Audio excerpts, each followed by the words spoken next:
subventionné par l'État pour justement notre sécurité, notre protection. Ils risquent leur vie pour sauver les nôtres. Deux mots, maître de mots, parce que nous sommes en débord, mais très fort débord d'ailleurs. Désolée. Alors moi j'ai une petite précision, ça se passe quand même dans le cadre d'une Antifa Fest qui est assez proche de ces ACAB parties. D'ailleurs, un des héros de cette Lola, ça doit être Raphaël Ernaud, qui a été très récemment condamné en 2025 pour avoir agressé à 6 un jeune homme de 18 ans. Et ce même Raphaël Ernaud, je vous donne un petit scoop, il a appelé au secours quand il était attendu à la gare, et c'est la police municipale qui l'a déplacé. Il était très content d'avoir été sauvé par la police municipale. Donc tout ce mouvement, parce que cette Lola, cette de elle emploie toute l'esthétique des antifas et des black blocs, elle s'en vante. Dans ses paroles, il y a quand même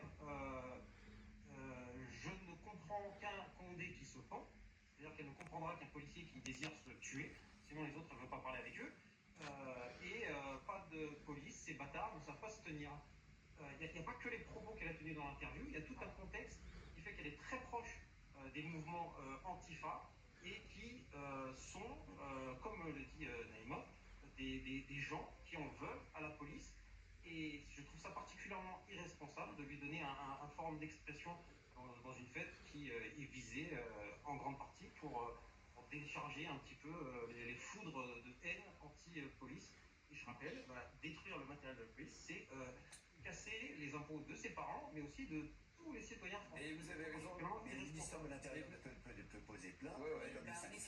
Merci Bertrand Debeau, désolé de vous interrompre, mais nous sommes en débord. Merci, c'est toujours un plaisir de vous avoir et d'échanger. Vous êtes secrétaire national adjoint François Ouillard, police municipale de Lyon. On marque une pause, nous sommes très en retard, on va prendre la direction de Dijon. Que se passe-t-il à Dijon?